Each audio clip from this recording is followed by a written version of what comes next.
भाई साहब, एक ऐसा इंसान जिसका खुद का वेल्थ 1,40,000 इंडियन रुपीस या मोटा मोटी 170 billion US dollar is the only person who, from scratch, built a company that is in the top 10 of the Fortune 500. But no, I think sometimes geniuses are by default lonely and isolated.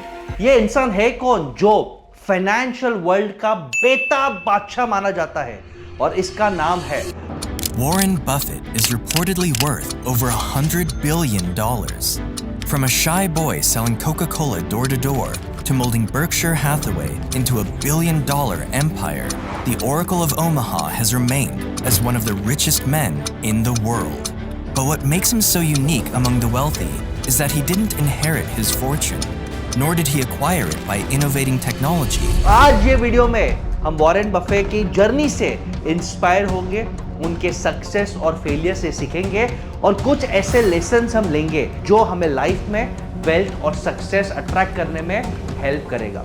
Video start करने से पहले मैं हूं बसेश गाला, आपका business growth mentor and investor. मेरे तरफ से आप सभी को जय सिया राम, राधे राधे और जय जिनेंद्र।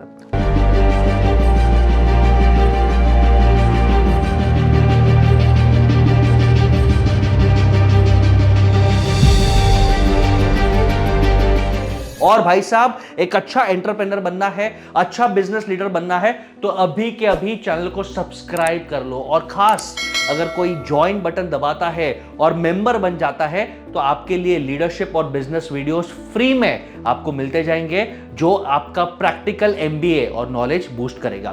तो भाई वीडियो स्टार्ट करते हैं। रिसेंट न्यूज में आया 94 के एज में वॉरेन बफे ने बोल दिया भाई all is well, enough is enough. New tonight, Warren Buffett says he plans to retire at the end of the year. Buffett is 94 years old and the CEO of Berkshire Hathaway, one of the largest companies in the world by market value. The company owns other businesses like Geico and the Burlington Northern San Francisco Railroad. कैसे किया ये आदमी ने, समझते हैं। Part 1 समझते हैं कि उनका बैकग्राउंड कैसा था, कहां पे उनका जन्म हुआ था।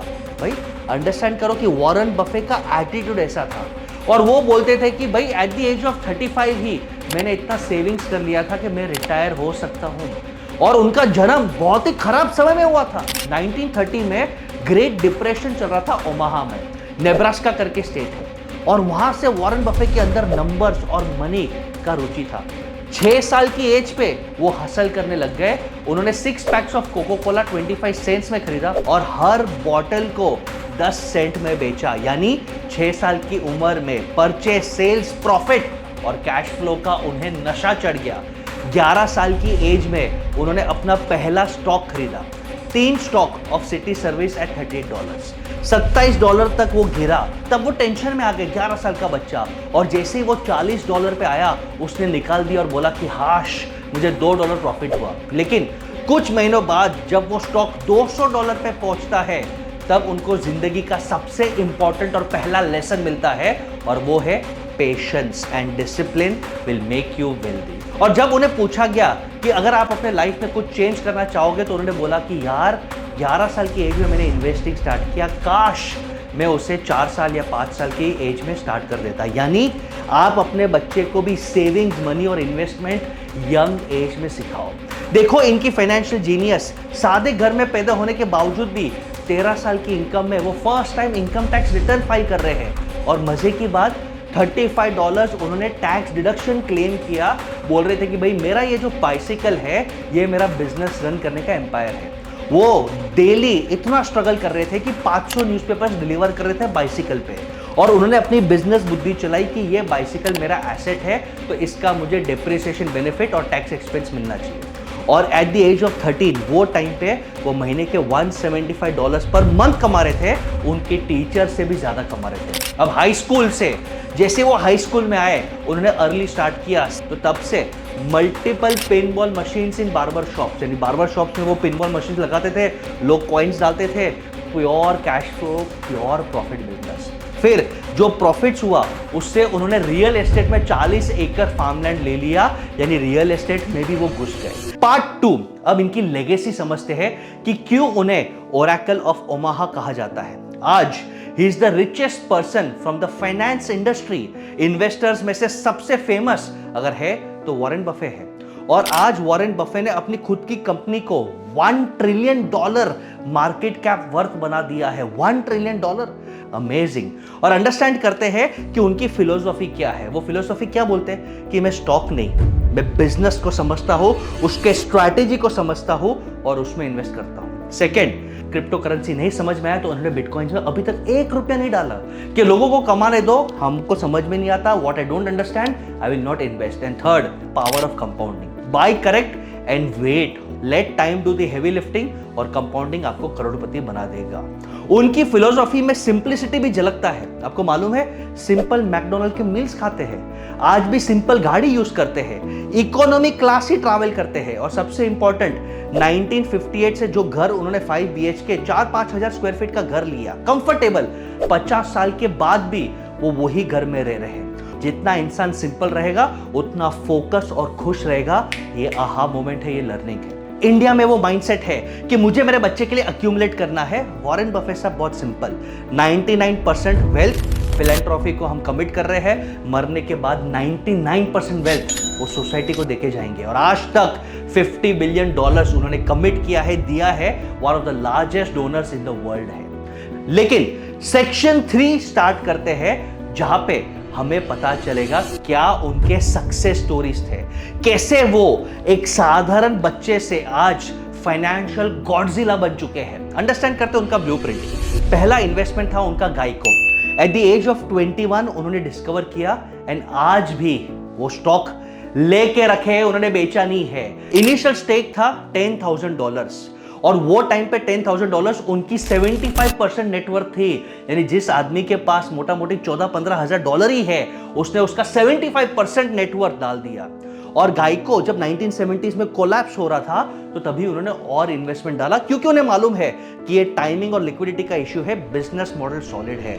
1996 में पूरे कंपनी को अक्वायर कर दिया और नतीजा क्या कि ये $20 बिलियन प्रॉफिट्स में बर्कशायर हैथवे को देता है। और गाइको का अप्रोच क्यों है मालूम है? क्योंकि इसमें कोई मिडिलमैन नहीं है, डायरेक्ट टू कंज्यूमर मॉडल है, लो कॉस्ट है, डिसिप्लिन है, यानी राइट लोगों को ही लोन्स देता है।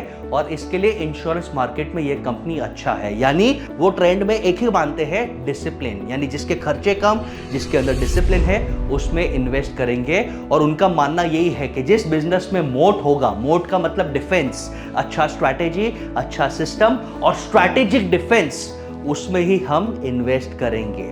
सेकेंड सक्सेस स्टोरी भी समझते दोस्तों, बहुत इंटरेस्टिंग है। सीज कैंडी 1972 में अक्वायर किया $25 मिलियन के लिए। और आप मान सकते हो वो इन्वेस्टमेंट ने भी $2 बिलियन प्री टैक्स प्रॉफिट्स में दे दिया। But the ideal business, See's Candy is doing, it was doing $25 million of volume when we bought it. And it sold 16 million pounds of candy at a little more than well, it retails $1.90 and we had some quantity discount. So we were doing close to $30 million worth of business. Now we're doing well over $300 million worth of business. It took $9 million of tangible assets to run it when it was doing 30, and it takes, यानी minimum री investment के साथ। यानी एक बार $25 billion डाल दिया तो returns आपको कितना मिला? आपको अमेजिंग रिटर्न मिला, ऑलमोस्ट 800 टाइम्स रिटर्न मिला है। उनका one of the most famous investments है कोका कोला।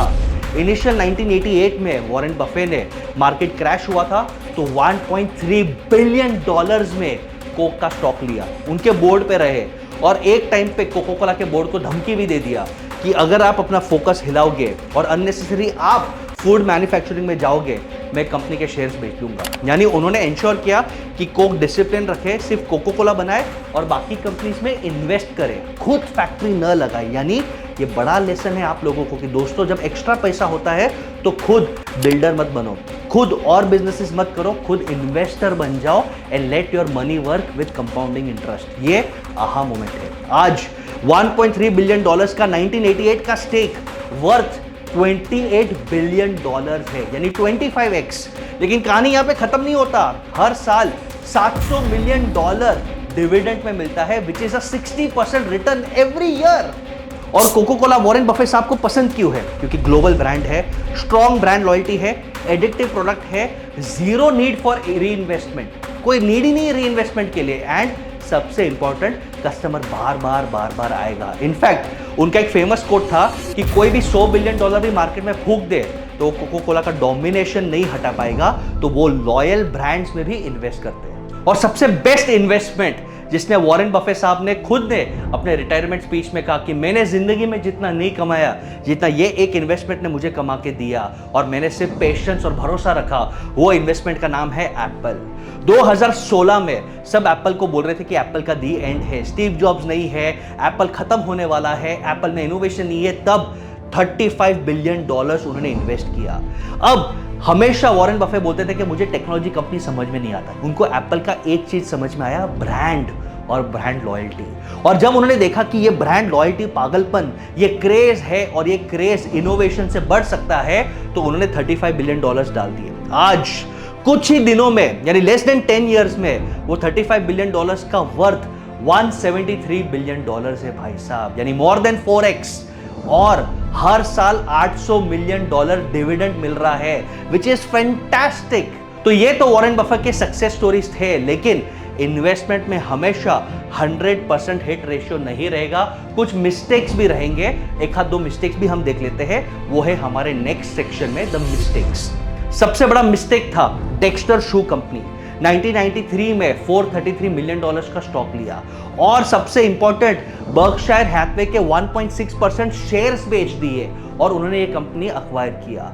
और जब ये कंपनी फेल हो गया तो वो बोलते कि हमेशा लालच में नहीं आना चाहिए, आप जिस कंपनी में भरोसा रखते हो उसके शेयर्स इजीली मत बेचो। सेकंड, वॉरेन बफे को लगता था कि ट्रैवल इंडस्ट्री, एयरलाइन इंडस्ट्री पैसा कमाएगा, तो डेल्टा में, अमेरिकन में, यूनाइटेड एयरलाइंस में, साउथ वेस्ट एयरलाइंस में 2010 में उन्होंने सिग्निफिकेंट स्टेक लिए। और जब 2020 कोविड के क्रैश में लॉस हुआ तो उन्होंने बोल दिया कि भाई ये एयरलाइन इंडस्ट्री मुझे पल्ले नहीं आ रहा है, उन्होंने सब स्टेक लॉस में बेच दिया। और उन्होंने कान पकड़ लिया कि हर इंडस्ट्री को डोमिनेट करना जरूरी नहीं है। और थर्ड, टेक्नोलॉजी के बूम में उनको ये लगा कि भाई IBM 2011 में उन्होंने मेजर स्टेक ले लिया। 2011 was a little too late, तब तक टेक्नोलॉजी कंपनीज बड़ी बन गई थी और इन्होंने ट्रेंड समझा ही नहीं। ट्रेंड था सोशल मीडिया कंपनीज का, ऑनलाइन कंपनीज का, और इन्होंने एक हार्डवेयर बेस्ड कंप्यूटिंग कंपनी में इन्वेस्ट कर दिया। उन्होंने क्लियरली बोल दिया कि हमने मिस्टेक किया हमारे जजमेंट में, हम टेक्नोलॉजी में राइड करने के चक्कर में गलत कंपनी में हमने इन्वेस्ट किया। तो ये लेसन्स हमें क्या दिखाता है कि हमेशा गलतियां होती है, बट जब तक आपके सक्सेस रेशियोज बड़े हैं और गलतियां छोटी है और आप पेशेंस रखते हो, आप वेल्थ बनाओगे। वॉरेन बफे का सबसे इंटरेस्टिंग लर्निंग, लास्ट सेक्शन में जाते हैं, the learnings from Warren Buffett. सबसे इंटरेस्टिंग लर्निंग, उनके पास एक स्ट्रॉन्ग लीडरशिप स्ट्रक्चर है। बिजनेस करना है तो वॉरेन बफे साहब से सीखो दोस्तों। उन्होंने अपने से होशियार चार्ली मंगर एक आदमी को रखा। आज भी उनके 40 कंपनीज है तो 40 मिनी CEOs है, यानी सक्सेशन का प्रॉब्लम ही नहीं है। भले वो फेस है, इमोशनल अटैचमेंट लोगों को उनके साथ है, लेकिन उनके बिना भी उनके कंपनीज को संभालने के लिए 40 मिनी CEOs है और होशियार लोग हैं। एंड सबसे इंपॉर्टेंट, उनका बहुत क्लियर चीज है कि हर कंपनी को, हर आदमी को ऑटोनॉमी दो, कल्चर, वैल्यूज और विजन पे काम करो। और वॉरेन बफे साहब सबसे इंपॉर्टेंट, अपने कंपनी के मिनी CEOs को साल में एक ही बार मिलते हैं और एक ही लेटर लिखते हैं कि लास्ट ईयर के क्या लेसन्स थे और ये साल का क्या ट्रेंड, क्या टारगेट होना चाहिए। At the age of 94 Warren Buffett definitely retire हुए, लेकिन उन्होंने एक जनरेशन को इंस्पायर किया है जिसने पेशेंस और डिसिप्लिन इन्वेस्टिंग से वेल्थ क्रिएट किया है। लव यू वॉरेन बफेट साहब। और आपको ये केस स्टडी में सबसे बेस्ट पॉइंट कौन सा लगा, कमेंट में जरूर बताना, और ये वीडियो अपने इन्वेस्टर फ्रेंड्स के साथ जरूर शेयर करना, तो स्टॉक मार्केट में लॉस कम करके प्रॉफिट ज्यादा कमाए। Love and blessings, Basesh Gala signing of.